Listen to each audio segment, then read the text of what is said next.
iPhone Poland YouTube channel එකත් එක්ක එකතු වෙලා ඉන්න ඔයාලා හැමෝම ඉතාමත් ආදරෙන් ආයුබෝවන් කියලා පිළිගන්නවා. ඔන්න ඉතින් අද වීඩියෝ එකෙන් ඔයාලාගේ ප්‍රශ්න රාශියකට පිළිතුරු දෙන්නයි සූදානම් වෙන්නේ. ඉතින් මේ ප්‍රශ්න ටික හුඟක්ම පැන නැගෙන්නේ මගේ channel එකට අලුතෙන් එකතු වෙන කට්ටියට. ඉතින් මම මගේ channel එක through මගේ videos වලින් මම නිතරම කියන දෙයක් තමයි ඔයාලට මේ පෝලන්තයේ processes. ඒ කියන්නේ job එකක් හොයන එකේ ඉඳන් PR එක දක්වා citizenship එක දක්වා තියෙන processes වල තියෙන අමාරු පැත්ත, බැරෑරුම්කම, ඒ වගේම යථාර්ථය. ඉතින් ලේසි පැත්ත කියලා දෙන හුඟක් අය ඉන්නවනේ. ඉතින් මගේ videos වලින් මම නිතරම ඔයාලට තේරුම් කරන දෙයක් තමයි සාමාන්‍යයෙන් මේ processes වල තියෙන යථාර්ථය ඒ වගේම අමාරු පැත්ත. ඉතින් අපි උදාහරණයකට ගත්තොත් දැන් මම ලංකාවේ ඉන්න කෙනෙක් ඉන්දියාවේ තියෙන පෝලන්ත එම්බසි එක හරහා වීසා එකට ඇප්ලයි කරනවා නම් ඒකේ ඔයාලා මුහුණ දෙන ගැටලු ඒ වගේම තියෙන අමාරුකම් මේ හැම දෙයක්ම ඔයාලට තේරුම් කරනවා. ඉතින් සමහරක් අයට තියෙන ප්‍රශ්නේ තමයි මම මෙච්චර මේ processes අමාරුයි කියලා කියනවා නම් මම කොහොමද ලංකාවේ ඉඳන් පෝලන්තයට ආවේ? එතකොට මම කොහොමද TRC එකේ ඉඳන් PR එක දක්වා apply කරේ? එතකොට මම කොහොමද family එක sponsor කරේ? සමහරක් අය දන්නවා ගිය අවුරුද්දේ මගේ අම්මා පෝලන්තයට ආවා. ඒ වගේම ඊට කලින් මගේ හස්බන්ඩ්ගේ පේරන්ට්ස්ලා පෝලන්තයට ආවා. ඉතින් මම මේ ෆැමිලි එක ස්පොන්සර් කරන්න අමාරුයි කියලා කියනවා නම් මම කොහොමද මගේ ෆැමිලි එක ස්පොන්සර් කරේ? ඉතින් මේ වගේ ප්‍රශ්න රාශියක් තියෙනවා කට්ටියට. ඒ වගේම තමයි ඒජන්සි එකක උත්තමයෙක් කියලා තියෙනවා. මමත් පෝලන්තයට ආවේ ඒජන්සි එකක් හරහා. නමුත් කට්ටිය මගෙන් ඒජන්සීස් ගැන ඇහුවොත් මම කියන්නේ නැහැ. ඒ වගේම මම පෝලන්තයට ආවේ වර්ක් වීසා එකක් යටතේ ෆැක්ටරි වර්කර් කෙනෙක් විදිහට. ඉතින් ඇවිත් මෙහි කෙනෙක්ව මැරි කරලා සෙටල් වෙලා දැන් බොරුවට කියවනවායි කියලා.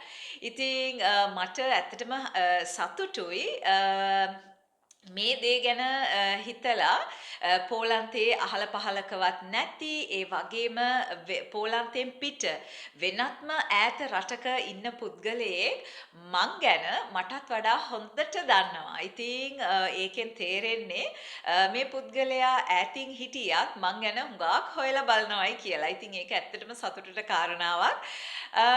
ඉතින් ඒ පුද්ගලයාගේ මේ කතාවේ ඇත්ත නැත්තත් දැනගන්න නම් ඔයාලට මේ වීඩියෝ එක අවසානය වෙනතෙක් බලන්න ඕනේ. ඉතින් මේ වීඩියෝ එක පුරාවට මම කතා කරන්න සූදානම් වෙන්නේ මම කොහොමද පෝලන්තයට ආවේ, ඇයි පෝලන්තයට ආවේ, ඒ වගේම මගේ process එක සිද්ධ වුණේ කොහොමද කියලා.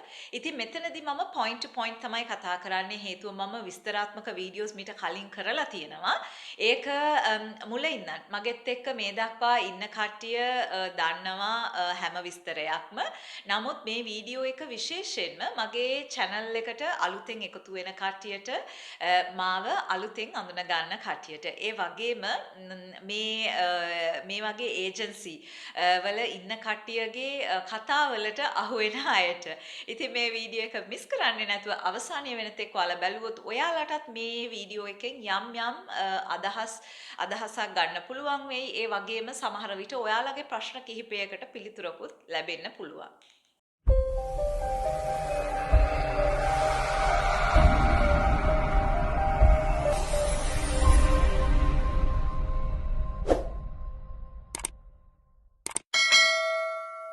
ඉතින් මම කලින් කිව්වා වගේ මම ඔයාලත් එක්ක මේ process එක ගැන මම point to point තමයි කතා කරන්නේ.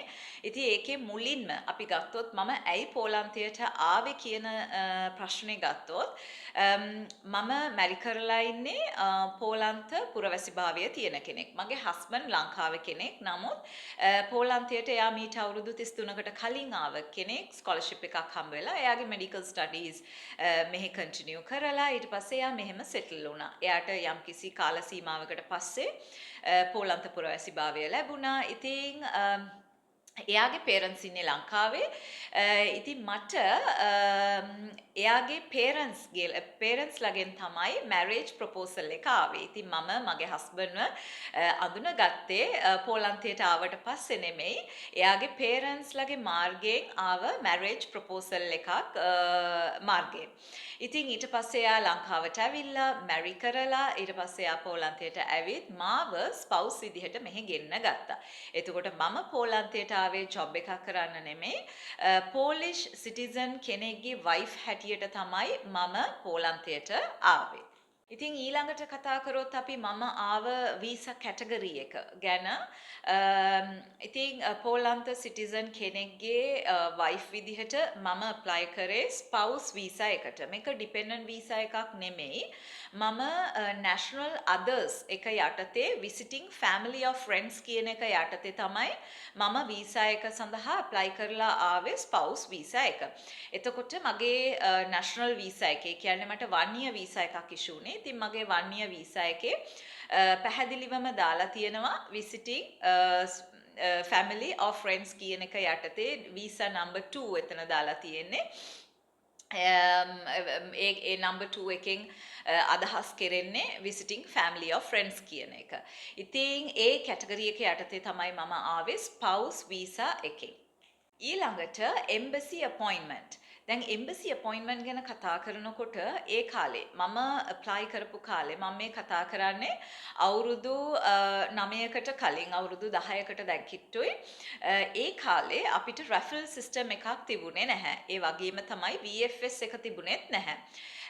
ඒ කාලේ තිබුණේ එම්බසි එකෙන් එයාලා ස්ලොට්ස් රිලීස් කරනවා. එතකොට අපි ඒ ඩේට් එකට හන්ට් කරන්න ඕනේ. ඉතින් මම ඩේට්ස් ලබා ගත්තේ මේ විදිහට. ඒ වගේම තමයි මම ඩොකියුමන්ට් සබ්මිට් කරේ ඩිරෙක්ට්ලි එම්බසි එකට. ඒ කාලේ VFS එක තිබුණේ නැති නිසා VFS එකට නෙමෙයි ඩොකියුමන්ට් සබ්මිට් කරේ ඩිරෙක්ට්ලි එම්බසි එකට. එතකොට අපොයින්ට්මන්ට් එකත් මම ඩිරෙක්ට්ලි එම්බසි එකට අරන් එම්බසි එකටම ගිහිල්ලා තමයි ඩොකියුමන්ට්ස් ටික සබ්මිට් කරේ. මම මේ කතා කරන්නේ ඉන්දියාවල තියෙන පෝලන්ත එම්බසි එක ගැන. ඊට පස්සේ අපි සබ්මිට් කරපු ඩොකියුමන්ට්ස් ගැන ගත්තොත් මගේ හස්බන්ඩ් පෝලන්තයට ආවට පස්සේ අපේ ලංකාවේ රෙජිස්ටර් කරපු මැරේජ් සර්ටිෆිකේට් එක අපි ෆොරින් මිනිස්ට්‍රි එකෙන් අටෙස්ට් කරගන්න ඕනේ. ඊට පස්සේ ඒ අටෙස්ට් කරපු මැරේජ් සර්ටිෆිකේට් එක පෝලන්තයට අරගෙන ඇවිත් එයා මෙහි ඒක ලීගලයිස් කරන්න ඕනේ. මෙහි ඒක ලීගලයිස් කරලා ඊට පස්සේ පෝලන්තයේ මැරේජ් සර්ටිෆිකේට් එකට එයා ඇප්ලයි කරා. ඒක පෝලිෂ් වලට ට්‍රාන්ස්ලේට් කරලා ඊට පස්සේ පෝලන්තයේ මැරේජ් සර්ටිෆිකේට් එකට ඇප්ලයි කරා. ඒ ඔරිජිනල් මැරේජ් සර්ටිෆිකේට් එක එතකොට මගේ හස්බන්ඩ්ගේ පෝලන්තයේ එයා හදාගත්ත බර්ත් සර්ටිෆිකේට් එක එයාගේ මෙහි ID ප්‍රූෆ් එක එයාගේ පාස්පෝර්ට් කොපි එක ඒ වගේම මම දැන් ඇවිත් මෙහි නවතින්නේ එයා එක්ක නම් එතකොට එයා ඇකොමඩේෂන් ප්‍රූෆ් එකක් දෙන්න ඕනේ. ඉතින් මේ නිවස එයාට අයිති නිවසක් නිසා මේ නිවසේ ඔප්පු ඒ ලිය කියවිලි හැම දෙයක්ම මට ලබා දුන්නා. ඒ වගේම තමයි මෙතනදී දැන් එයා මාව ස්පවුස් විදිහට මාව වයිෆ් විදිහ මගේ වයිෆ්ව මම අවුරුද්දකට ඉන්වයිට් කරනවා කියලා තමයි එයා ඇප්ලයි කරේ. එතකොට එයාට මෙතනදි සිද්ධ වෙනවා ඔෆිෂල් ඉන්විටේෂන් එකට ඇප්ලයි කරන්න. මේක වොයවෝදා එකෙන් ඇප්ලයි කරන ඉන්විටේෂන් එකක්. ඉතින් ඒකටත් එයා ඩොකියුමන්ට්ස් දෙන්න ඕනේ, ඇකොමඩේෂන් ප්‍රූෆ්, එතකොට ටැක්ස් රිපෝට්ස්, එතකොට එයාගේ බැංක් ස්ටේට්මන්ට් මේ හැම දෙයක්ම එයා ලබා දිය යුතුයි වොයවෝදා එකටත්. ඉතින් ඊට පස්සේ ඔෆිෂල් ඉන්විටේෂන් එකක් එයාට නිකුත් කරා අවුරුද්දකට. ඉතින් එයා ඒ ඔෆිෂල් ඉන්විටේෂන් එකත් මට එවලා තිබුණා. ඒ ඩොකියුමන්ට්ස් හැම එකකම ඔරිජිනල් ඩොකියුමන්ට්ස් ටික මට ලංකාවට DHL කරලා තිබුණා. ඊට පස්සේ මම මගේ පැත්තෙන් ඩොකියුමන්ට්ස් ටික හදාගෙන තමයි ඔක්කොම ඩොකියුමන්ට්ස් ටික හදාගෙන සබ්මිට් කළේ. ඊළඟට හුඟ දෙනෙක් අහන ප්‍රශ්නයක් තමයි මට කොච්චර වියදම් වුණාද ලංකාවින් නම් පෝලන්තයට එන්න කියන එක. ඉතින් මගේ සිටුේෂන් එක ගත්තොත් මේක ඔයාලගේ සිටුේෂන් එකට වඩා හාත්පසින්ම වෙනස්. හේතුව මගේ නෑනා ඒ කියන්නේ මගේ හස්බන්ඩ්ගේ නංගි ජීවත් වෙන්නේ ඉන්දියාවේ. එතකොට මම වීසා එක එයා දැන් මම වීසා එකට ඇප්ලයි කරන්න ඕනේ නිව් ඩෙලි වල ඉන්නේ. එතකොට එයා ජීවත් වෙන්නේ වෙනත්ම සිටි එකක. ඉතින් පළවෙනි දවස් දෙකේ අපිට ඩොකියුමන්ට් සබ්මිට් කරන්න ඕන නිසා අපිට පළවෙනි දවස් දෙකේ ඉන්න සිද්ධ වුණා නිව් ඩෙලි වල. එතකොට අපි හිටියේ එම්බසි එක ළඟම තියෙන හොටෙල් එකක. එතකොට එතන 2 nights ඉඳලා ඩොකියුමන්ට්ස් ටික සබ්මිට් කළාට පස්සේ අපි ඊළඟ දවසේ එයාලගේ ගෙදරට ගියා. ඉතින් එයාගේ නිවස තියෙන්නේ එයා ජීවත් වෙන්නේ වෙනත්ම සිටි එකක. ඉතින් අපි එහෙට ගියා. මගේ වීසා ඩිසිෂන් එක හම්බ වෙනකම් මම හිටියේ එයාලත් එක්ක. එතකොට මගේ ඇකොමඩේෂන් එකට, මගේ ට්‍රාන්ස්පෝර්ටේෂන්, කෑම බීම මේ කිසිම දෙයකට මට වියදමක් දරන්න සිද්ධ වුණේ නැහැ. එයාලත් එක්ක හිටිය නිසා. ඉතින් ඒ වගේම තමයි මගේ වීසා එක ස්පවුස් වීසා එකකටනේ මම ඇප්ලයි කරේ පෝලිෂ් සිටිසන් කෙනෙක්ගේ වයිෆ් විදිහට. එතකොට එතනදී මට වීසා එකට ගෙවීමක් කරන්නත් සිද්ධ වුණේ නැහැ. මගේ වීසා එක ෆ්‍රී ඔෆ් චාර්ජ්. ඉතින් ඔයාලගේ පැත්තෙන් එක්ස්පෙන්සර්ස් ගත්තොත් ඔයාලා අනිවාර්යෙන්ම දවස් ඔයාලගේ වීසා ඩිසිෂන් එක දවස් 20ක් ගත්තොත් ඒ දවස් 20ක් හෝ දවස් 30ක් ඔයාලා අනිවාර්යෙන් නිව් ඩෙලි වල හෝ ඔයාලා සබ්මිට් කරන සිටි එකේ ඉන්න ඕන. එතකොට ඔයාලට ඇකොමඩේෂන් වලට වෙනම ගෙවන්න සිද්ධ වෙනවා. ඔයාලගේ කෑම බීම වලට වෙනම ගෙවන්න සිද්ධ වෙනවා. ඒ අතරේ ඔයාලගේ ට්‍රාන්ස්පෝර්ට් වලට ඔයාලගේ වියදම් ඒ වගේම තමයි ඔයාලගේ වීසා එකට work වීසා එකක් හෝ ස්ටුඩන්ට් වීසා එකක් හෝ ඩිපෙන්ඩන්ට් වීසා එකක් මේ වීසාස් වලට ඔයාලට වීසා ෆී එකක් ගෙවන්න සිද්ධ වෙනවා. එතකොට එතන අමතර වියදමක් යනවා. ඉතින් මට ඇත්තටම කියන්න අමාරුයි මට කොච්චර වියදම් වුණාද කියලා. මට ඇත්තටම එතනදී වියදම් වුණේ මගේ ෆ්ලයිට් ටිකට් එකට, ඒ කියන්නේ ලංකාවෙන් නම් ඉන්දියාවට සහ රිටර්න් ලංකාවට ෆ්ලයිට් ටිකට් එකට සහ ඉන්දියාවේ වීසා එකට විතරයි මට එතනදී වියදමක් දරනවා නම් දරන්න සිද්ධ වුණේ. ඉතින් මම මේ කියන්නේ අවුරුදු 9කට කලින් අවුරුදු 10කට දැන් කිට්ටුයි. ඉතින් ඒ කාලේ තිබ්බ සිටුේෂන්ස් වෙනස්, ප්‍රයිසස් වෙනස්. ඒ නිසා මට ඒ ගැන කියන්න හරි අමාරුයි. ඔයාලට කොච්චරක් වියදම් වෙයිද කියන එක. ඔයාලා මෙතනදී සැලකිය යුතු කාරණාව තමයි ඔයාලගේ ඉන්දියාවේ වීසා එකට කොස්ට් එකක් යනවා. ඊට පස්සේ ෆ්ලයිට් ටිකට් එකට. ඊට පස්සේ ඔයාලා ඉන්දියාවට ගියාට පස්සේ ඔයාලගේ ඇකොමඩේෂන්, ඔයාලගේ කෑම බීම, ලෝකල් ට්‍රාන්ස්පෝර්ට්, ඒ වගේම ඔයාලගේ වීසා ෆී එක. මේ හැම දෙයකටම ඔයාලට යම්කිසි වියදමක් දරන්න සිද්ධ වෙනවා. ඉතින් මේ අනුව ඔයාලා බජට් එකක් හරියට හදා ගන්න. ඊළඟට TRC process එක. ඉතින් මං ලංකාවේ ඉඳන් පෝලන්තයට ආවේ national spouse visa එක යටතේ 1 year visa එකක් හම්බ වුණේ. ඉතින් පෝලන්තයට ආවට පස්සේ මුලින්ම මාව එකන් ගිහිල්ලා මගේ රෙසිඩන්සි එක රෙජිස්ටර් කරලා ඔක්කොම වුණාට පස්සේ අපි TRC එකට apply කරා. TRC එකට apply කරන මොහොතේ අපි කිසිම ලෝයර් කෙනෙක්ව හය කරේ නැහැ.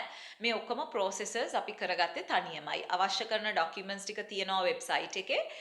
application එක තියෙනවා. ඒ ඔක්කොම ටික අරන් මගේ husband හොඳට පෝලන්ත භාෂාව හසුරවන්න දන්න කෙනෙක්. ඉතින් එයාම තමයි applications ඔක්කොම පුරවලා අවශ්‍ය කරන documents ඔක්කොම හදලා අපි ගිහිලා TRC එකට documents බාර දුන්නේ. ඉතින් එතන වොයවෝදා එක ඇතුලේ හිටියා මගේ husband ගේ යාළුවෙක්. ඉතින් එයා තමයි ඔක්කොම process එක ඇතුලේදී කරලා දුන්නේ, ෆයිල් එක ඔක්කොම හැන්ඩල් කරලා. ඉතින් TRC එකේ process එකෙන් පස්සේ අපිට මාස 3කට පස්සේ මට fingerprints date එකක් ආවා. ලියුමක් ආවා fingerprints වලට එන්න කියලා. ඊට පස්සේ fingerprints දුන්නාට පස්සේ තවත් දිනයක් ආවා මට interview එකට එන්න කියලා. ඒ කියන්නේ spouse visa එක යටතේ temporary residency card එකට apply කරනකොට මට interview එකක් තිබුණා. මට සහ මගේ husband දෙන්නටම වොයවෝදායකට එන්න කියලා. ඊට පස්සේ අපි දෙන්නගෙම එකම ප්‍රශ්නේ වෙන වෙනම ඇහුවේ. පළවෙනියට මගෙන් ප්‍රශ්නේ අහලා ඒ ප්‍රශ්න ටිකම හස්බන්ඩ් ගෙනුත් අහලා තිබුණා. මේකට හේතුව තමයි අපි දෙන්නම එකම වහලක් යට ජීවත් වෙනවද කියලා එයාලට ෂුවරිටි එකක් ගන්න. ඉතින් බේසික් ප්‍රශ්න තමයි ඇහුවේ. බෙඩ්රූම් එකේ ස්විච් එක කොහෙද තියෙන්නේ? බෙඩ් එක මොන පැත්තේද තියෙන්නේ? අයන් බෝඩ් එකක් තියෙනවද? කොහෙද අයන් බෝඩ් එක තියෙන්නේ? හස්බන්ඩ්ගේ බ්‍රෂ් එක මොන පාටද? බර්ත්ඩේ එක කවද්ද? ඊයේ රැට කෑවේ මොනවද? මෙන්න මේ වගේ ප්‍රශ්න තමයි අහලා ඇහුවේ මගෙනුයි මගේ හස්බන්ඩ්ගෙන් දෙන්නගෙම. ඊට පස්සේ මාස 3කට පස්සේ මට ඩිසිෂන් එක ආවා. ඊට පස්සේ සති දෙකෙන් මට කාඩ් එක ආවා. ඉතින් මේ සම්පූර්ණ ප්‍රොසෙස් එකටම මට ගියේ මාස 6ක වගේ කාලයක්. මේ මම කතා කරන්නේ දැන් අවුරුදු 9කට කලින්. එතකොට දැන් තියෙන තත්ත්වය සම්පූර්ණයෙන්ම වෙනස්. දැන් මම ඇප්ලයි කරපු වයෝවෝදා එකේම මම ඇප්ලයි කරපු සිටි එකේම TRC එක එන්න අවම වශයෙන් අවුරුදු එකහමාරක් අවුරුදු දෙකක් හෝ සමහර විට ඊට වැඩි කාලයක් යන්නත් පුළුවන්. ඉතින් මේ ප්‍රෝසෙස් එකේදී මම ඔයාලට නිතරම කියන දෙයක් තමයි වීසා ප්‍රෝසෙස් එකේදීත් බෝඩර් ගාඩ් වෙරිෆිකේෂන් එක තියෙනවා. ඉතින් මගේ TRC ප්‍රෝසෙස් එකේදීත් බෝඩර් ගාඩ්ස් වෙරිෆිකේෂන් එක තිබුණා. එයාලා නිවසට ඇවිත් බලනවා ඔයාලා ඇත්තටම ඒ නිවසේ ඉන්නවද කියලා. ඉතින් මගේ කේස් එකේදී ඒක වෙනස්. එයාලා අපේ ගෙදරට ආවේ නැහැ. මගේ නේබර්ස් ලාගෙන් තමයි ඇවිල්ලා අහලා තිබුණේ මෙයා මේ ගෙදර ඉන්නවද කොච්චර කාලේ ඉන්නන්ද ඉන්නේ මෙන්න මේ වගේ ප්‍රශ්න අහලා තිබ්බා. ඉතින් හොඳ වෙලාවට මම මෙහි ආව අලුතම හස්බන්ඩ් නේබර්ස්ලාට මාව ඉන්ට්‍රොඩියුස් කරලා දුන්නා. මේ ඉන්නේ මගේ වයිෆ් කියලා. ඉතින් ඒ නිසාම ඒ බෝඩර් ගාඩ්ස්ලාට පිළිතුරු දෙන්න එයාලට හැකියාව ලැබුණා. ඉතින් මේ බෝඩර් ගාඩ් වෙරිෆිකේෂන් එකෙන් පස්සේ තමයි මගේ TRC එකේ ඩිසිෂන් එක ආවේ. මේක පුද්ගලයන් අනුව සිටුේෂන්ස් අනුව වෙනස් වෙන්න පුළුවන්. මගේ යාළුවෝ දෙන්නෙක් හිටියා. එයාලත් ෆිලිපින් ජාතික කාන්තාවන් දෙන්නෙක්. ඉතින් එයාලත් පොලිස් සිටිසන්ස්ලා දෙන්නෙක්ව මැරි කරලා පෝලන්තයට ඇවිල්ලා ඊට පස්සේ ස්පවුස් වීසා TRC එකට ඇප්ලයි කරලා තිබුණා. එයාලට ප්‍රොසෙස් වුණ කාලය වෙනස්. ඒ වගේම තමයි එයාලට නිවසට ඇවිත් තමයි ඉන්ටර්වියු කරලා තිබුණේ බෝඩර් ගාඩ්ස්ලා. ඉතින් ඒ වගේ සිටුේෂන්ස් පුද්ගලයන් අනුව සිටුේෂන්ස් අනුව වෙනස් වෙන්න පුළුවන්. ඉතින් මගේ සිටුේෂන් එක උනේ අර විදිහට. ඊට පස්සේ මගේ TRC කාඩ් එක මාස 6න් මට ලබා ගන්න පුළුවන් වුණා. ඉතින් ඊට පස්සේ මගේ PR process එක තිබුණේ. PR එක කියන්නේ මෙහි පෝලන්තයේ permanent residency එක ස්ථිර පදිංචිය. ඉතින් නැවතත් මගේ TRC එකෙන් මම අවුරුදු 3ක් පෝලන්තයේ ජීවත් වුණාට පස්සේ ඊළඟට මම PR එකට apply කරේ. ඉතින් මේ process එකත් අපි තනියම තමයි කළේ. අවශ්‍ය කරන ලියකියවිලි ඔක්කොම හදලා ඊට පස්සේ අපි ගිහිල්ලා බාර දුන්නා. ඉතින් මේකට මම හිතන්නේ මට මාස 8ක කාලයක් වගේ ගියා PR එක කියන්නේ ඩිසිෂන් එක ඔක්කොම හම්බ වෙන්න. අර විදිහටම මාස 3ක් ගියා ෆින්ගර්ප්‍රින්ට්ස් දෙන්න එන්න කියන්න. ඊට පස්සේ තව මාස 3ක් ගියා. මාස 3කින් පස්සේ මට මතකයි මට ලෙටර් එකක් ආවා ඩිසිෂන් එක එයාලා ඒ තීරණය ගන්න තව කල් යනවායි කියලා. ඔක්තෝබර් මාසේ විතර වගේ තමයි මගේ ඩිසිෂන් එක දෙන්නේ කියලා මට ලියුමක් ආවා. ඊට පස්සේ නැවතත් එයාලා ඩිසිෂන් එක ඔක්තෝබර් මාසේ දීලා තිබුණා මේ මගේ පොසිටිව් ඩිසිෂන් එකක්. ඊට පස්සේ සති දෙකෙන් මට කාඩ් එකත් ලැබුණා. ඉතින් මේ ප්‍රොසෙස් එකට මාස 8ක් විතර කාලයක් ගත වුණා. ඉතින් ඊට පස්සේ මට PR එක ලැබුණා. දැන් මෙතනදී මම පොලිස් සිටිසන් කෙනෙක්ගේ ස්පවුස් විදිහට PR එක සඳහා ඇප්ලයි කරන නිසා මට ලැන්ග්වේජ් එක දෙන්න අවශ්‍ය වුණේ නැහැ. නමුත් ඔයාලගේ සිටුේෂන් එක එහෙම නෙමෙයි. ඔයාලා පොලිස් සිටිසන් කෙනෙක් දැන් ඔයාලා වර්ක් වීසා එකක් යටතේ ඉන්න කෙනෙක් PR එකට ඇප්ලයි කරනවා නම් අනිවාර්යෙන්ම ඔයාලා මේ භාෂාව B1 level එකටවත් දන්නවයි කියලා ප්‍රූෆ් එකක් පෙන්වන්න ඕන. එහෙමත් නැත්නම් තවත් ඔප්ෂන් එකක් තියෙනවා. ඔයාලට පුළුවන් පොලිෂ් ඉන්ස්ටිටියුට් එකකදී අපි කියනවා මේක සෙකන්ඩ් ආෆ්ටර් මේ පෝස්ට් සෙකන්ඩරි ස්කූල් එකකින් ඔයාලට පුළුවන්කම තියෙනවා කෝස් එකක් කරලා ඊට පෝලන්ත භාෂාවෙන් කෝස් එකක් කරලා ඊට පස්සේ ඒ සර්ටිෆිකේට් එක මත PR එකට ඇප්ලයි කරන්න. එතකොට එයාලා සමහර විට ඔයාලව එතනදී ඉන්ටර්විව් කරන්න පුළුවන්. ඔයාලා ඇත්තටම මේ කෝස් එක කරාද කියලා චෙක් කරලා බලන්න. මෙහෙම මීට කලින් කිහිප දෙනෙකුටම කරලා තියෙනවා ඉන්ටර්විව්ස් කරලා තියෙනවා. සමහර වෙලාවට හොර සර්ටිෆිකේට්ස් දෙන්නත් පුළුවන්. ඒ නිසා එයාලා ඉන්ටර්විව් කරනවා. ඔයාලා මේ කෝස් එක ගැන දන්නවද? ඔයාලා ඇත්තට මේ කෝස් එක කරාද කියලා බලන්න අහනවා. ඔයාලා මොනවද මේකෙන් ඉගෙන ගත්තේ? කොච්චර කාලයක්ද මේ කෝස් එක? ප්‍රැක්ටිකල් වලට මොනවද කරේ? මෙන්න මේ වගේ ප්‍රශ්න එයාලා අහන්න ඉඩ තියෙනවා. ඉතින් ඊට පස්සේ තමයි ඔයාලට PR එකේ ඩිසිෂන් එක ලැබෙන්නේ. නමුත් මගේ සිටුේෂන් එකේදී ඒක වෙනස්. හේතුව මම පොලිෂ් සිටිසන් කෙනෙක්ගේ ස්පවුස් විදිහට තමයි PR එකට ඇප්ලයි කළේ. ඉතින් දැන් මගේ ඊළඟ පියවර සිටිසන්ෂිප් එක. දැන් සිටිසන්ෂිප් එකට මම අවුරුදු 2ක් තිස්සේ දඟලනවා. ඉතින් මිනිස්සු කියන තරම් ඇත්තටම ලේසි නැහැ සිටිසන්ෂිප් එකට apply කරන්න. අපි මුලින්ම ප්‍රෙසිඩන්ට්ගේ through පොලිස් සිටිසන්ෂිප් එකට apply කරන්න කියලා හිතුවා. නමුත් ඒක හුඟක් කල් යනවා. අවුරුදු 3ක් 4ක් වගේ කාලයක් යනවලු ඒ process එකට. ඉතින් ඊළඟ මේ process එක තමයි එක්ක මම පෝලන්ත ඉන්ස්ටිටියුට් එකකින් course එකක් කරන එක. එහෙමත් නැත්නම් B1 exam එක කරන එක. ඉතින් මම මේ දවස්වල B1 exam එකට ලෑස්ති වෙනවා. B1 exam එක ගන්න එක ලේසි කියලා මට හිතුණා. හේතුව පෝලන්තේ ජීවත් වෙනවා නම් අනිවාර්යෙන් පෝලන්ත භාෂාව හරියට දැනගෙන සිටිය යුතුයි. ඉතින් දැන් මගේ පුතාගේ homework එහෙම කරවනකොට මට තේරෙනවා ඒ grammatically හුඟක් language එක අවශ්‍යයි කියලා. ඉතින් ඒ නිසාම මම official grammar ඉගෙන ගන්න අවශ්‍ය නිසාම මම official course එකක් කරලා දැන් B1 exam එකට මම ලෑස්ති වෙනවා. ඉතින් මේකත් ඇත්තටම ලේසි නැහැ citizenship එකට apply කරන්න. citizenship එක apply කරලා කවදා හරි citizenship එක ලැබුණොත් එදාට මම මේ process එක ගැන පැහැදිලි කරන්නම්. ඊළඟට තියෙන ප්‍රශ්නේ තමයි මම නිතරම කියනවානේ ෆැමිලි එකක් ස්පොන්සර් කරනකොට හුඟක් හිතලා බලන්න මේක ලේසි දෙයක් නෙමෙයි කියලා. එතකොට එක්කෙනෙක් ප්‍රශ්නයක් අහලා තිබ්බා එයාට ෆැමිලි එක ස්පොන්සර් කරන්න පුළුවන් නම් ඇයි ඔයාලට බැරි? බොරු බයිලානේ ගහන්නේ කියලා. ඉතින් මගේ සිටුේෂන් එකයි ඔයාලගේ සිටුේෂන් එකයි හාත්පසින්ම වෙනස්. මම මගේ අම්මව ඉන්වයිට් කරන්නේ විසිට් එකකට, ෂෝට් ටර්ම් විසිට් එකකට. එතකොට එයා ෂෙන්ගන් වීසා එකක් through තමයි පෝලන්තයට එන්නේ. එතකොට මම අම්මව ඉන්වයිට් කරනකොට මට මහා ලොකු දේවල් පෙන්වන්න අවශ්‍ය නැහැ. හේතුව මගේ හස්බන්ඩ් already Polish citizen කෙනෙක්. එයා මෙහි ජීවත් වෙන කෙනෙක්. එතකොට එයාගේ ස්පොන්සර්ෂිප් එක යටතේ තමයි මම අම්මව ඉන්වයිට් කළේ. ඒකත් ෂෝට් ටර්ම් එකකට. එතකොට මගේ හස්බන්ඩ් එයාගේ පේරන්ට්ස් ලව ඉන්වයිට් කරේ national visa එකක් යටතේ. ඒ කියන්නේ නිතරම එයාලා ඉන්දියාවට යනවා. මම කලින් කිව්වා මගේ හස්බන්ඩ්ගේ නංගි ඉන්දියාවේ ජීවත් වෙන්නේ. ඉතින් මගේ හස්බන්ඩ්ගේ අම්මයි තාත්තයි ඉන්දියාවට ගිහිල්ලා එයාව විසිට් කරන ගමන් එහෙ ඉන්න ගමන් තමයි වීසා එකට apply කරන්නේ. එතකොට එයාලට ඒක ලේසි. ඉතින් ඒ නිසා එයාලා නිතරම මෙහි අපි බලන්න පෝලන්තයට එනවා නම් එන්නේ national visa එක යටතේ. ඉතින් මේ national visa එක යටතේ එනවා වුණත් එයාට official invitation එකක් parents ලට යවන්න සිද්ධ වෙනවා. ඉතින් ඒක යවන එකත් එයාට ගැටලුවක් නැහැ. හේතුව එයාලා මෙහි ආවට පස්සේ එයා තමයි ඔක්කොම expenses ඔක්කොම bear කරන්නේ. ඒ වගේම එයාලා අපි එක්ක මෙහි accommodation එකේ තමයි ඉන්නේ. ඉතින් ඒක මහා ලොකු ගැටලුවක් නෙමෙයි.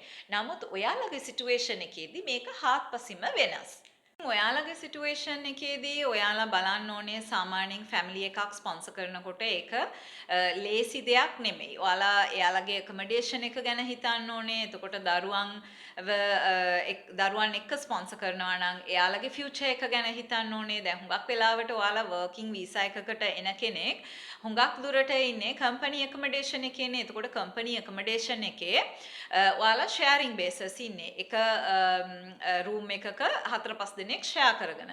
එතකොට family එක sponsor කරනකොට ඔයාලට එහෙම අනිත් අයත් එක්ක share කරලා ඉන්න බෑනේ. වෙනම තනියම කාමරයක් ගන්න සිද්ධ වෙනවා. ඉතින් සමහර companies තියෙනවා ඔයාලට free accommodation දෙන. සමහරක් companies තියෙනවා free accommodation දෙනවයි කියලා ඔයාලා පෝලන්තයට ආවට පස්සේ ඔයාලගේ salary එකෙන් කපා ගන්න. ඉතින් මේ වගේ situations වලදී ඔයාලා private family එකට accommodation company එකෙන් request කරනවා නම් සමහර විට ඔයාලට free accommodation දෙන්නත් පුළුවන්. සමහර විට ඔයාලා මේ sharing basis ඉන්න accommodation එකට double ගෙවලා ඔයාලට ඉන්න සිද්ධ වෙන අවස්ථා තියෙනවා. ඉතින් මේ වගේ situations තියෙනවා ඔයාලා family එක sponsor කරනවා නම්. ඊට පස්සේ අපි හිතමු දැන් ඔයාලගේ company එකේ accommodation නැතුව ඔයාලා පිටින් කොහේ හරි accommodation rent out කරා කියලා. ඊට පස්සේ එතනට අමතරව ඔයාලට ගෙවන්න සිද්ධ වෙනවා. එතකොට දරුවන්ගේ අධ්‍යාපනය දැන් මම කලින් ඔයාලට වීඩියෝස් වල කියලා තියෙනවා සමහරක් අය මාකටිං කරනවා ඔයාලගේ දරුවන්ගේ අධ්‍යාපනය පෝලන්තයේ නොමිලේ ලබා ගන්න පුළුවන් කියලා. එතකොට මේ නොමිලේ අධ්‍යාපනය ලබා ගන්න පුළුවන් වෙන්නේ රජයේ පාසල් වල විතරයි. මේ රජයේ පාසල් වල සිදු කෙරෙන අධ්‍යාපනය සිදු කෙරෙන්නේ පෝලන්ත භාෂාවෙන්. එතකොට ඔයාලගේ දරුවෙක් ලංකාවේ අපි හිතමු ග්‍රේඩ් 4 5 මේ වගේ ග්‍රේඩ් වල හොඳින් ඉගෙන ගන්න දරුවෙක් සිංහල මාධ්‍යෙන් හෝ දමිළ මාධ්‍යෙන් ඉගෙන ගන්න දරුවෙක් එකපාරටම මෙහි පෝලන්තයට එකන් ඇවිල්ලා ඔයාලට පෝලන්ත භාෂාවෙන් ඉගෙන ගන්න පාසලකට ඇතුළත් කරන්න පුළුවන්ද? ඒ දරුවට එකපාරටම මේ භාෂාව ඉගෙන ගන්න පුළුවන්ද කියන එක ඔයාලා හිතන්න ඕනේ. ඉතින් මේක කියනවා වගේ ලේසි නැහැ. එතකොට ඔයාලා හිතුවොත් අපි ඉංග්‍රීසි මාධ්‍යෙන් තියෙන පාසල් වලට ඇතුළත් කරන්න පුළුවන් පෝලන්තයට එකන් ඇවිල්ලා කියලා. හැබැයි ඒ ඉංග්‍රීසි මාධ්‍යෙන් උගන්වන පාසල් වල අධ්‍යාපනය free of charge සිදු කෙරෙන්නේ නැහැ.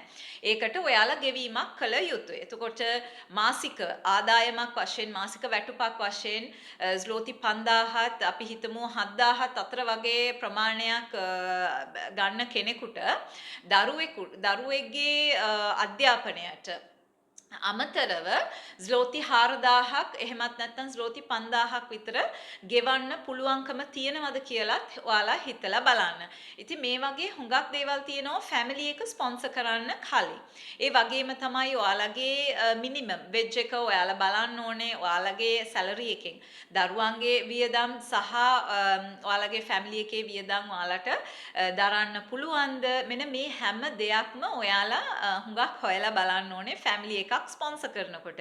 ඉතින් ෆැමිලි එකක් ස්පොන්සර් කරනවායි කියලා කියනකොට හරි ලේසි වුණාට ඒ දේ කරනකොට එතන ඒ process එකේදී වුණත් ඒ ෆැමිලි එක ස්පොන්සර් කළාට පස්සේ වුණත් එතන ඔයාලට ලොකු රාජකාරියක් තියෙනවා කරන්න.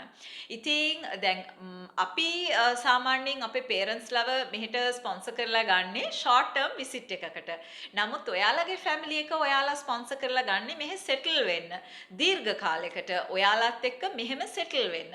එතකොට ඒ situations දෙකම හාත්පසින්ම වෙනස්ම situations දෙකක්. ඉතින් මේකත් ඔයාලා හොඳින් තේරුම් ගන්න ඕනේ.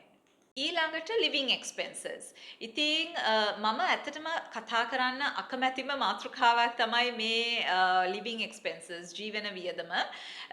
මේක පුද්ගලයාගේ ලයිෆ්ස්ටයිල් එක අනුව වෙනස් වෙන්න පුළුවන්. දැන් මගේ ෆැමිලි එකේ මගේ ලයිෆ්ස්ටයිල් එක අනුව මගේ ජීවන වියදම තවත් කෙනෙකුට වඩා හාත්පසින්ම වෙනස්. දැන් ඔයාලා මෙහි පෝලන්තයේ ඔයාලගේ ෆැමිලි එක ස්පොන්සර් කරනවා නම් ඔයාලට වෙනම අපාර්ට්මන්ට් එකක් ගන්න සිද්ධ වෙනවා. එතකොට ඒකේ රෙන්ට් එක ගෙවන්න සිද්ධ වෙනවා. ලයිට් බිල්, වතුර බිල්, හීටින් සිස්ටම්, ගෑස්, මෙන්න මේ වගේ ගාබේජ්, මේ වගේ අමතර දේවල් වලට ඔයාලට අමතර ගෙවීමක් කරන්න සිද්ධ වෙනවා. අමතරව අපි බැලුවොත් දරුවන්ගේ අධ්‍යාපනය මම කලින් පැහැදිලි කළා වගේ යම්කිසි දරුවෙක් ඉංග්‍රීසි මාධ්‍යයෙන් ඉගෙන ගන්න ඉන්ටර්නැෂනල් ස්කූල් එකකට යනවා නම් එයාලගේ ස්කූල් ෆීස්, ට්‍රාන්ස්පෝර්ටේෂන්, එතකොට එයාලගේ වියදම දරුවෙක් ඉන්නවයි කියන්නේ වියදම ඇත්තටම වැඩි. අවුරුදු 5 දරුවෙක් ඉන්න මවක් හැටියට මම දන්නවා අපි කොච්චර වියදම් කරනවද කියලා දරුවන්ට. ඉතින් එයාලට අවශ්‍ය කරන දේවල් අපි ලබා දෙන්න ඕනේ. එයාලට ආසා හිතන දේවල් තියෙනවා, ආසා හිතන කෑම තියෙනවා, සෙල්ලම් බඩු තියෙනවා.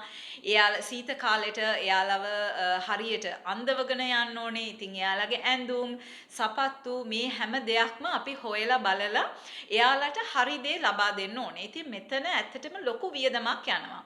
ඒ වගේම තමයි ඉන්ෂුරන්ස් එක ඊට පස්සේ ඔයාලගේ ග්‍රොසරීස් දැන් කෑමවලට වෙනම ග්‍රොසරීස් ඔයාලා ගන්න ඕනේ.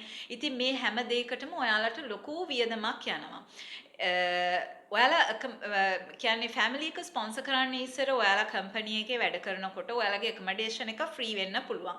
වර්කින් මීල් එකක් දෙනවා වෙන්න පුළුවන්. එතකොට ජොබ් එකට යන්න එන්න ට්‍රාන්ස්පෝර්ටේෂන්ස් දෙනවා වෙන්න පුළුවන්. එතකොට ඔයාලට යම්කිසි ප්‍රමාණයකින් වියදම අඩු වෙනවා. ෆැමිලි එකක් මෙහි ස්පොන්සර් කරලා ගෙන ගත්තට පස්සේ ඔයාලා මේ හැම දෙයකටම අමතරව ගෙවන්න සිද්ධ වෙනවා. එතකොට එතනදී එක පුද්ගලයෙකුට නෙමෙයි ඔයාලා ෆැමිලි එකකටම තමයි කැල්කියුලේට් කරන්න ඕනේ. සමහර වෙලාවට හස්බන්ඩ් ඇන්ඩ් වයිෆ් වෙන්න පුළුවන්. සමහරක් වෙලාවට husband and wife සහ දරුවන් දෙන්නෙක් වෙන්න පුළුවන්. ඉතින් මේ හතර දෙනාගේම වියදම ඔයාලට දරා ගන්න පුළුවන් වෙන්න ඕන. ඒ වගේම තමයි එක් එක්කෙනාගේ ජීවන වියදම ඇත්තටම වෙනස්. ඉතින් මගෙන් කට්ටිය අහලා තිබුණා roughly ඔයාලට මාසෙකට කීයක් විතර වියදම් වෙනවද කියලා. දැන් අපි ගත්තොත් අපි ඉන්නේ අපේම ගෙදර. ඉතින් එතනදී අපිට මාසික කුලියක් ගෙවන්න නැහැ. රෙන්ට් එකට ඉන්නේ නැති නිසා. නමුත් අපේ ගෙදර හීටිං සිස්ටම්, එතකොට ගාඩන් එක තියෙනවා, ගාඩන් එකේ එක්ස්පෙන්සස්, වතුර මේ වගේ හුඟක් දේවල් තියෙනවා අපිට අමතරව අපි ගෙවන. ඒ වගේම තමයි දරුවන්ගේ එක්ස්පෙන්සස් මම කලින් කිව්වා වගේ. ඊට පස්සේ වෙනම ග්‍රොසරීස්. මම සාමාන්‍යයෙන් ග්‍රොසරීස් සතියකට සැරයක් කොහොමත් බඩු ගන්නවා යම් යම් දේවල්. ඉතින් හුඟක් වෙලාවට මම ඇත්තටම කැමති නැහැ දැන් මම වියදම් කරන ප්‍රමාණයත් එක්ක සංසන්දනය කරලා මට මෙච්චර වියදමක් මාසෙකට යනවායි කියලා කියන්න හේතුව අපේ ලයිෆ් ස්ටයිල් එක වෙනස්, ඔයාලගේ ලයිෆ් ස්ටයිල් එක වෙනස් වෙන්න පුළුවන්. ඉතින් ඒ නිසායි දැන් මම ගිය සතියේ සතියකට බඩු ගත්තා. එතකොට දැන් පොඩි එක්කෙනාගේ කෑම බීම, එයාට කඩචෝරු ඒවා හැම එකක් එකම කොහොම හරි බිල් එක ඇවිල්ලා තිබුණා ස්ලෝති 900 ගාණක්. ඉතින් මේ වගේ එක එක වෙලාවට අපිට යන වියදම වෙනස්. ඉතින් ඒක මට ඇත්තටම ඔයාලගේ බජට් එකත් එක්ක සංසන්දනය කරන්න අමාරුයි. ඉතින් ඒ නිසාම තමයි මම මේ ලිවිං එක්ස්පෙන්සස් ගැන වැඩිය කතා කරන්න කැමති නැත්තේ. සමහර වෙලාවට සමහර අය හිතනවා ඇති ඒක මේ කියන්නේ අපේ අර ලොකුකමට කියනවයි කියලා. එහෙම නෙමෙයි. අපි පුද්ගලයන් අනුව වෙනස්. සමහර වෙලාවට සමහර අය ඉන්නවා මේ තරම් වියදම් කරන්න බෑ. සමහර වෙලාවට අපිටත් වඩා වියදම් කරන කට්ටිය ඉන්නවා. ඉතින් ඒ නිසා මට එක්සැක්ට්ලි කියන්න අමාරුයි අපිට මෙච්චරක් මාසෙකට යනවායි කියලා. දැන් අපිට වාහන තුනක් තියෙනවා. වාහන තුනේ පෙට්‍රල් වලට වියදම් යනවා. ඒ වගේම ඉන්ෂුරන්ස් එකට වියදම් යනවා. ටෙක්නිකල් චෙක්අප්ස් වලට වියදම් යනවා. ඉතින් මේ වගේ එක එක සිටුේෂන්ස් එක එකනා අතරේ වෙනස්. ඉතින් ඒ නිසාම තමයි මම මේ දේවල් ගැන වැඩිය කතා කරන්න කැමති නැත්තේ. ඊළඟට මගෙන් කට්ටිය අහලා තිබුණා මම ඇඳුම් එහෙම ගන්නෙ කොහෙන්ද, බබාට ඇඳුම් ගන්නෙ කොහෙද, එතකොට මගේ වින්ටර් ඇඳුම් එහෙම මිලදී ගන්නෙ කොහෙන්ද කියලා. මේ පිළිබඳව මම වෙනම වීඩියෝ එකක් අරගෙන එන්නම්. මේ ගැන මේ වීඩියෝ එකේ කතා කරන්නේ නැහැ. හැමෝගෙම බජට්ස් වෙනස්. ඉතින් ඒ හැම දෙයකටම හරියන විදිහට මම වෙනම වීඩියෝ එකක් ඔයාලට අරගෙන එන්නම් මේකේ කතා කරන්නේ නැතුව. ඉතින් මම හිතනවා මේ මම කිව්ව දේවල් වලින් ඔයාලට තේරෙන්න ඇති මම ඒජන්සි එකක් හරහා මේ කිසිම process එකක් කරගත්තේ නැහැ. මගේ වීසා එකේ ඉඳන් PR එක දක්වා හැමදේම මම තනියම කරගත්තේ මගේ හස්බන්ඩ්ගේ උදව් ඇතුව. ඉතින් වීසා එකටත් මම කිසිම කන්සල්ටන්ට් කෙනෙක්වවත් ඒජන්ට් කෙනෙක්ගේ හරහා ඇප්ලයි කරේ නැහැ. වීසා එකටත් මමම තමයි ඇප්ලයි කරේ. ඉතින් ඒ නිසා තමයි ඒ අත්දැකීමත් එක්ක මම අනිත් අයවත් අප්ඩේට් කරන්නේ. ඒ වගේම සමහරු කියන්න පුළුවන් මම කතා කරන්නේ දැන් අවුරුදු 9කට කලින් තිබුණ එක්ස්පීරියන්ස් එකක් එක්ක දැන් සිටුේෂන් එක වෙනස් කියලා. ඉතින් මම මගේ එක්ස්පීරියන්ස් එක්ක ඔයාලට කිව්වට දැන් තියෙන සිටුේෂන් එකත් එක්ක මම නිතරම අප්ඩේට් මම විස්තර හොයනවා කියවනවා. ඉතින් ඒ දවස්වල තියෙන සිටුේෂන් එකයි දැන් තියෙන සිටුේෂන් එකයි අතර ලොකු වෙනසක් තියෙනවායි කියලා මං උනත් දන්නවා. ඉතින් ඒ මත තමයි මම ඔයාලත් එක්ක විස්තර බෙදා ගන්නෙ. ඉතින් මගේ TRC එක PR එක වුණත් ඇප්ලයි කරේ අපි තනියම ලෝයර් කෙනෙක්ගේ සපෝට් එක ගත්තේ නැහැ. ඉතින් මේ නිසාම තමයි සමහරක් අය මගෙන් අහලා තියෙනවා ලෝයර් කෙනෙක් දන්නවද මේ process එක කරගන්න ලෝයර් කෙනෙක්ව රෙකමන්ඩ් කරන්න පුළුවන්ද කියලා. ඉතින් මට ඒකත් කරන්න බෑ මම දන්නේ නැති නිසා. ඉතින් ඒ වගේම දැන් ඔයාලට මේකෙදි තේරෙන්න ඇති මම පෝලන්තයට ජොබ් එකක් කරන්න නෙමෙයි ආවේ. ඒ වගේම ෆැක්ටරි වර්කර් කෙනෙක් විදිහට නෙමෙයි ආවේ, ස්පවුස් විදිහට තමයි පෝලන්තයට ආවේ කියලා. ඉතින් මේක තමයි මගේ ස්ටෝරි එක. මං ආව විදිහ සහ මගේ process එක සිද්ධ වුණ විදිහ. කාට හරි මොන හරි ප්‍රශ්නයක් තියෙනවා නම් කමෙන්ට් බොක්ස් එකේ ඉදිරිපත් කරන්න පුළුවන්. එහෙමත් නැත්නම් මගේ ආයුබෝවන් පෝලන්ඩ් මගේ YouTube channel එකේ Facebook page page එකේ messenger එකේ message එකක් තියන්න කාට හරි මොන හරි දැනගන්න අවශ්‍යයි නම් mobile number එක දෙන්න විදිහක් නැහැ WhatsApp number එක දෙන්න විදිහක් නැහැ යම් කිසි දෙයක් අහන්න තියෙනවා නම් comment box එකේ ඉදිරිපත් කරන්න email ඉතින් මම ඔයාලට මේත් එක්කම පණිවිඩයක් දිය යුතුයි හැමෝම එක එක විදිහට කතා කරන්න පුළුවන් සමහර වෙලාවට ඔයාලා agencies 10ක් ගත්තොත් ඒ agencies 10ෙම processes විදි 10කට සිද්ධ කරන්න පුළුවන් කතන්දර 10ක් කියන්න පුළුවන්. ඒ වගේම තමයි මෙහි පෝලන්තයේ ඉන්න මිනිස්සු. පෝලන්තයට ඇවිත් මේ YouTube channels කරන හුඟක් අය ඉන්නවා. මම ඒක පුද්ගලිකව දන්නවා. ඉතින් 10 දෙනෙක් ගත්තොත් channels 10ක් ගත්තොත් ඒ channels 10ම තම තමන්ගේ අත්දැකීම් එක එක විදිහට තමයි මිනිස්සු කියන්නේ. නමුත් ඔයාලට බාරයි හරි දේ තෝරලා බේරලා අරගන්න.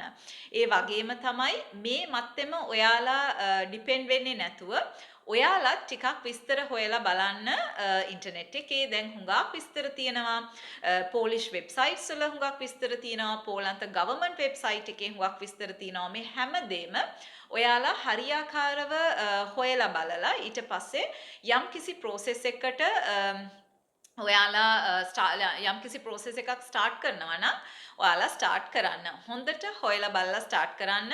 මම මෙහෙම කියනවායි කියලාවත් තවත් කෙනෙක් මෙහෙම කියනවායි කියලාවත් ඒ මත විතරක් ඔයාලා රඳා පවතින්නේ නැතුව හොඳට හොයලා බලලා ඊට පස්සේ ඔයාලගේ process start කරන්න කියලා තමයි මගේ නම් ඉල්ලීම. ඉතින් කියන්න කෙසේ කීවත් අසන්න සිහි බුද්ධියෙන් ඇසිය යුතුයි කියලා මම නිතරම කියන කතාවක්. ඒකත් මතකේ තියාගෙන ඔයාලා හුඟක් පරිස්සමෙන් මේ process එක කරන්න. මම කියන්නේ නැහැ ඔයාලට family එක ස්පොන්සර් කරන්න බෑ.